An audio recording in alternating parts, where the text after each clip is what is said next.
Good afternoon.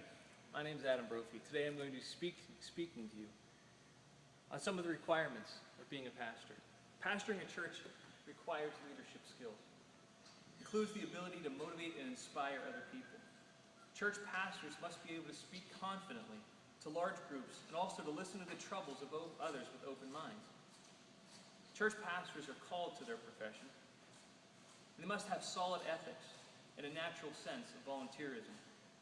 And in this current state, the declining spiritual environment that we live in, it gives great purpose to the calling and profession of being a pastor. I worked as a pastor in San Diego for about 5 years, and I'm currently the small groups pastor at Exalt Church.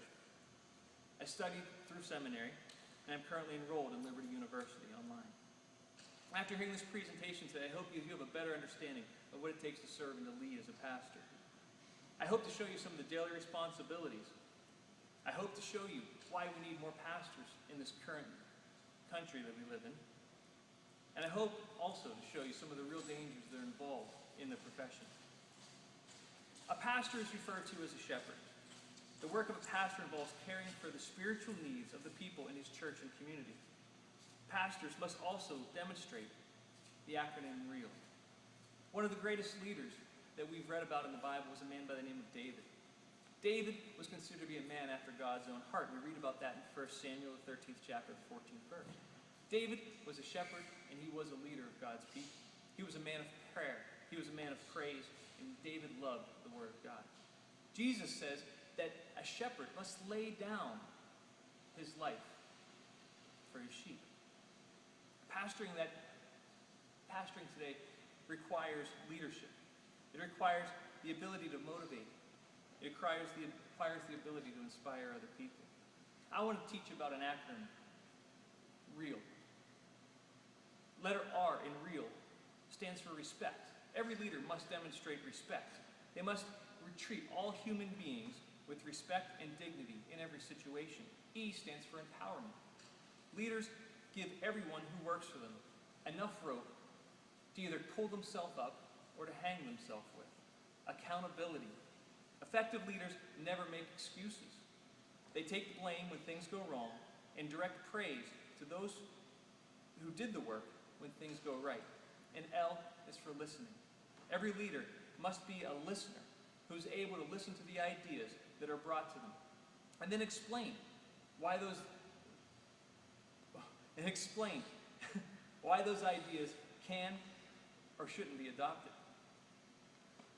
This behavior demonstrated by a leader will keep others coming to them with good ideas.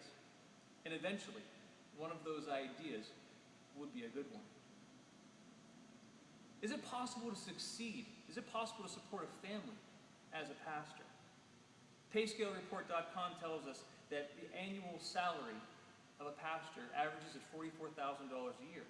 A pastor who's been serving in the ministry for more than 20 years receives a salary of an average of $58,000 a year. Being a pastor requires both education and experience. There are some great universities across our country. Some websites have listed Harvard and Princeton amongst the top. But with the emergence of online schools like Liberty University Online, it is possible now to receive that education while still at home. Liberty University currently has over 80,000 online students, 12,000 residential students.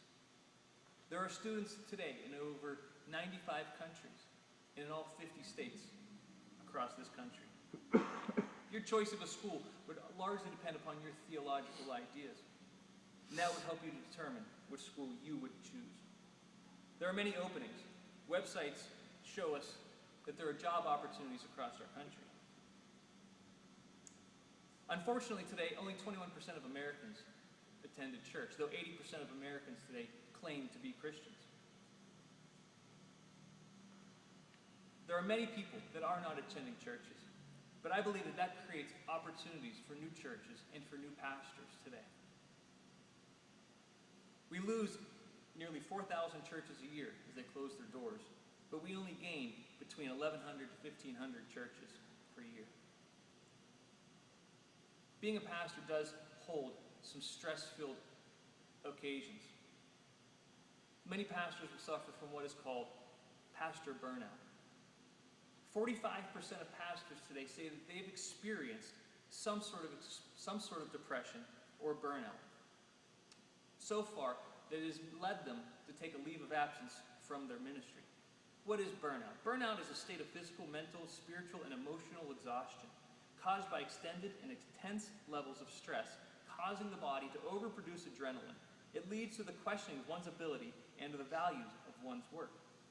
How can we overcome pastor burnout? We must practice forgiveness in our lives. You must learn to institute these things into your lives every single day. You have to learn to let go of anger and bitterness. You need to learn to forgive yourself and to forgive others. You need to maintain hope. A lack of hope drives burnouts. When you don't believe your circumstances will get any better, you're losing hope.